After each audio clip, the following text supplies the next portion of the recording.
Olá, nobres e queridos amigos, sejam todos muito bem-vindos ao nosso canal no YouTube. Para você que não me conhece, meu nome é Luiz Fernando Pereira, sou advogado, sou consultor jurídico e também atuo em processos administrativos disciplinares, tanto de médicos e profissionais da saúde, quanto também servidores públicos em geral, tá?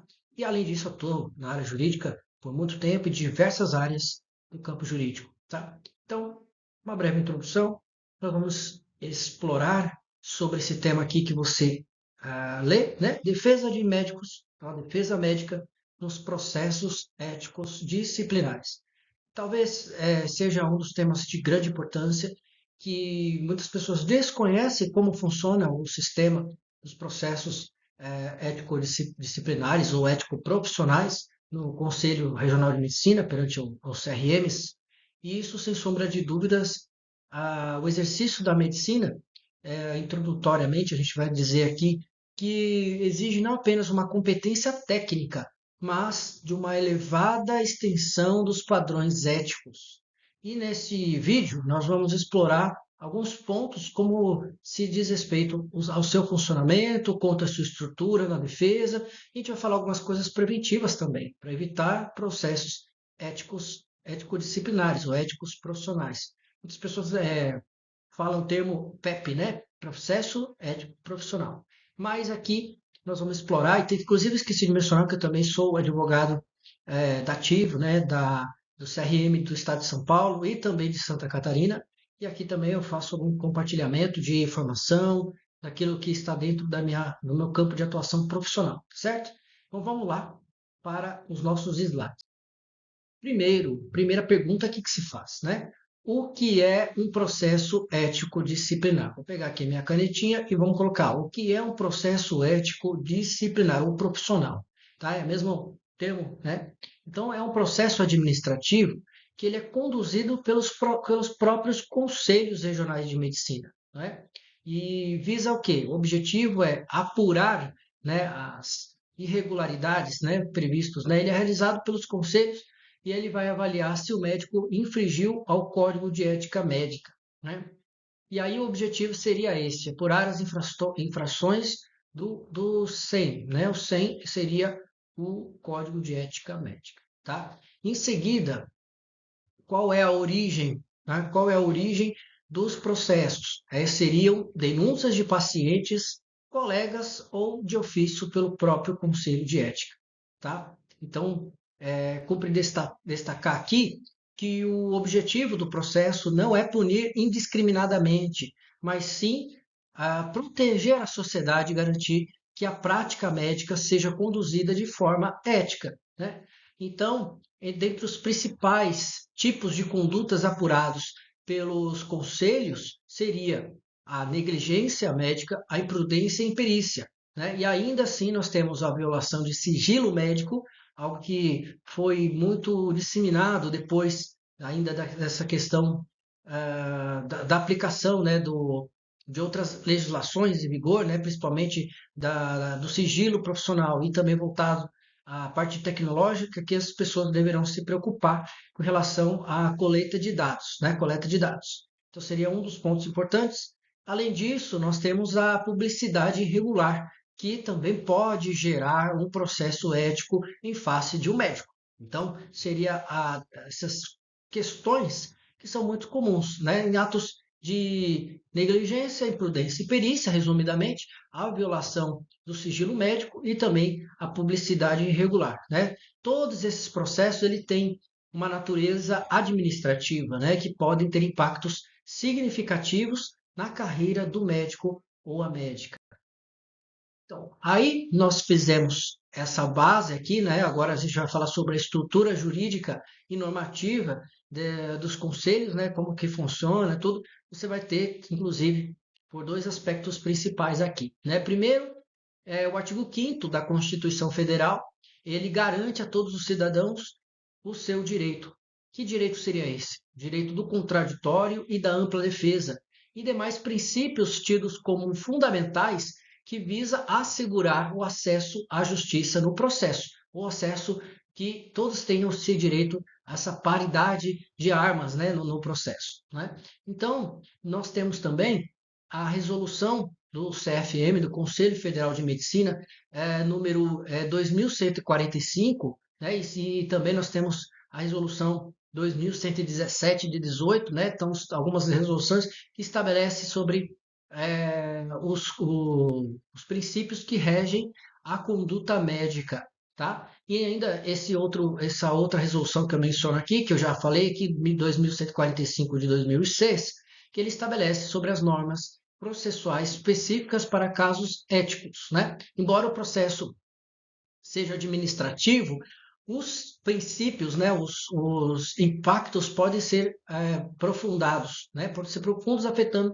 diretamente a carreira e a reputação do médico. Isso é muito importante, né? Então, seria por isso que se deve apurar, né, as infrações antes de você querer punir, né? Então nós temos que observar a natureza administrativa, né, esse impacto na carreira profissional. A gente vai adentrar um pouco mais adiante nessa conversa. Em seguida, nós temos também a finalidade de proteger os cidadãos nos seus padrões éticos, né? Então existe um padrão ético a ser coordenado, né? Vamos lá. Etapas de um processo ético profissional. Eu vou chegar mais perto aqui da câmera para você conversar comigo, né? Se você, inclusive, queira tecer algum comentário, pode colocar aqui na nossa descrição, aqui embaixo da descrição tem os seus comentários, pode comentar, tá? Inclusive, uma pausa rápida, se você gostar desse tema, dá um seu curtir, comente, né? Compartilhe para a gente conseguir nos motivar ainda mais para novos temas, tá bom? Então, voltando a esse tema aqui, sim, nós temos que observar que o processo ético profissional ele é dividido em 4 etapas, né? A primeira, a admissibilidade, né? A avaliação da denúncia, a instrução, que seria a defesa prévia, a produção de provas, a audiência. A terceira seria o julgamento perante a decisão do próprio Conselho Regional de Medicina. E o quarto, quando há a possibilidade de um recurso, né? De uma revisão pelo CFM, pelo Conselho Federal de Medicina. Tá? Então, existem duas etapas, a primeira instância no CRM e a segunda do CFM. Então, nós vamos falar da primeira etapa, né? O que seria a admissibilidade. A admissibilidade ocorre quando o conselho avalia se as denúncias têm elementos mínimos para justificar a abertura de um processo. Caso contrário, isso será totalmente arquivado, né? Então, se o processo for instaurado, entramos em fase de instauração, ou mesmo, na verdade, de instrução, onde o médico denunciado é notificado para apresentar uma defesa prévia. Aqui ocorre com a colheita de provas, né? A colheita de provas e também a oitiva de testemunhas, tá? Na etapa seguinte, nós temos a fase de julgamento, que é realizada pelo plenário do CRM ou por câmaras especializadas, né? Essa é a fase onde ocorre a análise de provas e a emissão de uma decisão. Por fim, nós temos o médico, né? Se podemos observar, se o médico for penalizado, nós podemos observar a fase de recurso, né? Porque ele vai recorrer aonde? No Conselho Federal de Medicina e que fará a revisão de todo o processo e toda a decisão inicial, certo? Vamos lá. Etapas, né? Agora você viu aí o que seria uma boa defesa médica, né? Ela é estruturada por isso, né? A defesa médica é estruturada pela defesa prévia, as provas em si, né? E a sustentação oral. Aí você viu aí como são realizadas as questões no qual, assim que o médico receba a cartinha, a médica recebe a cartinha no CRM, né? Aí ele vai ou ela vai ter o direito de se defender por meio de defesa prévia, né? E a defesa prévia é o passo inicial ali, é o primeiro passo, né? E aí, a primeira coisa que eu daria de estratégia é analisar a denúncia, né? Você tem que observar a denúncia, verificar se ela cumpre todos os requisitos formais, os requisitos legais. Além disso, deve observar que a defesa deve vir fundamentada com argumentos técnicos e éticos sólidos, tá? Nós temos um ponto importante aqui. O profissional, ele poderá muito bem contratar um advogado, né? Um advogado particular, e aí você vai seguir os padrões, né, da tabela da OAB, vai observar todos os pontos para elaborar a defesa, ou mesmo ele poderá, se não localizado e não apresentar a defesa, o próprio conselho, né? O próprio conselho vai fazer o quê?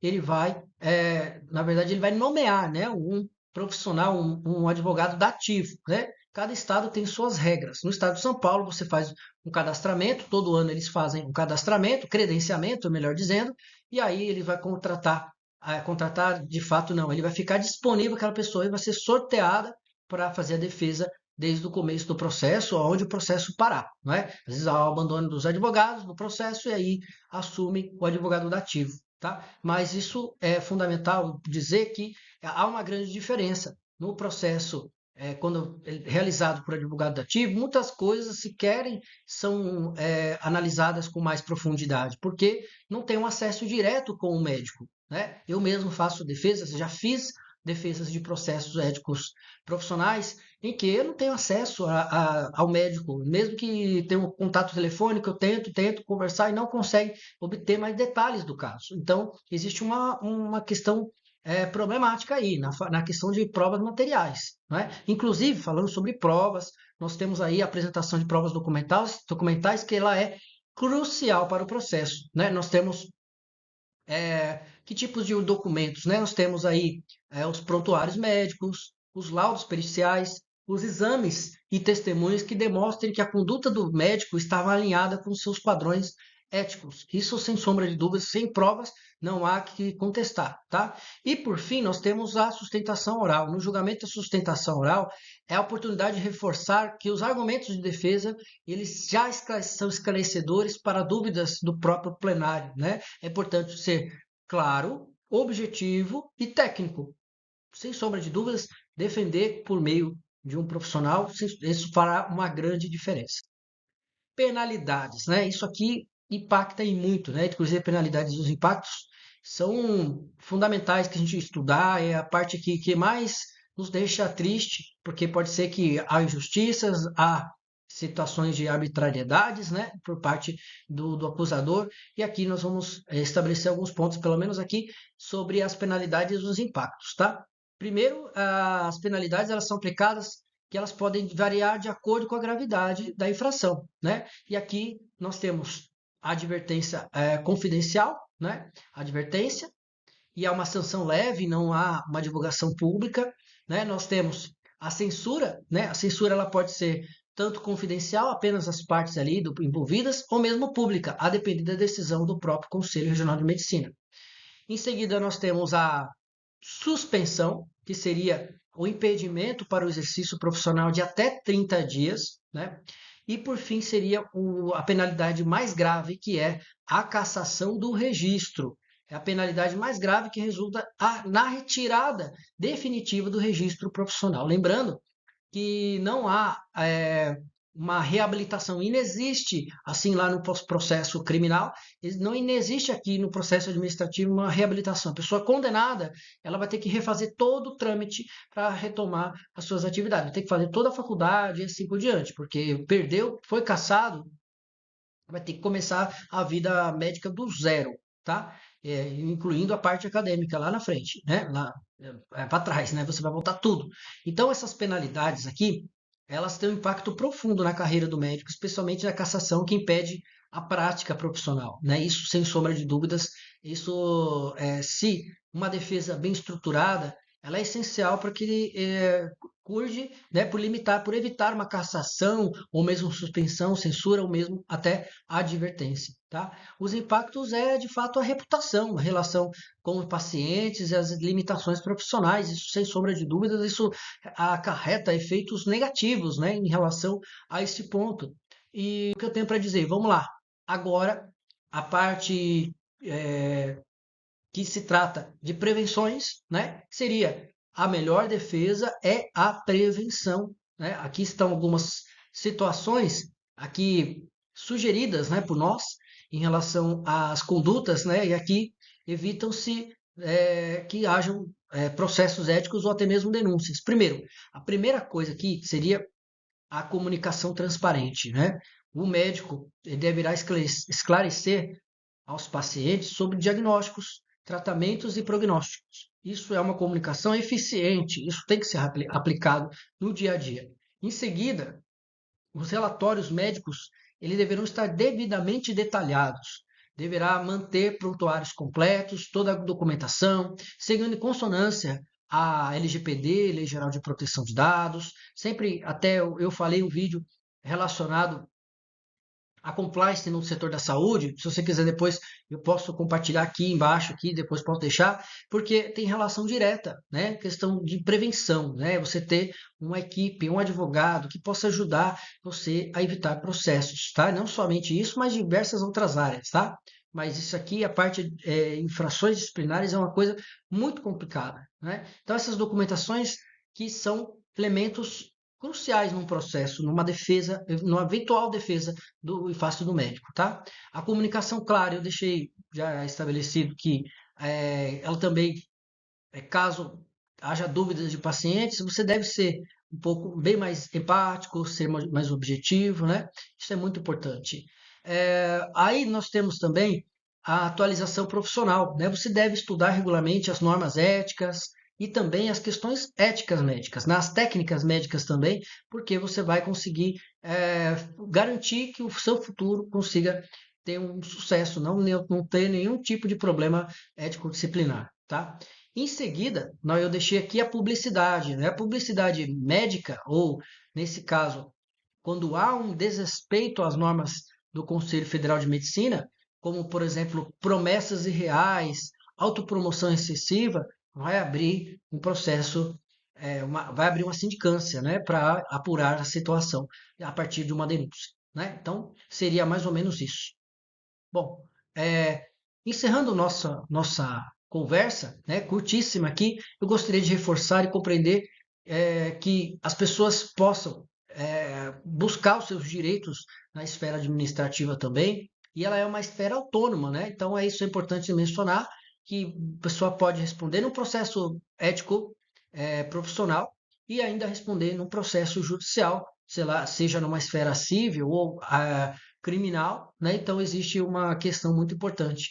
Em seguida, eu acho importante que a defesa, se bem fundamentada, ela pode fazer toda a diferença, tanto para o livramento daquela conduta tida como imoral, né? Contrário aos padrões éticos, e também, ou mesmo, né, de verdade, reduzir, né, as penalidades daquele médico. Isso faz toda a diferença na proteção da carreira e reputação do profissional, né? E é isso. Não se esqueça de curtir, comentar e compartilhar essas informações.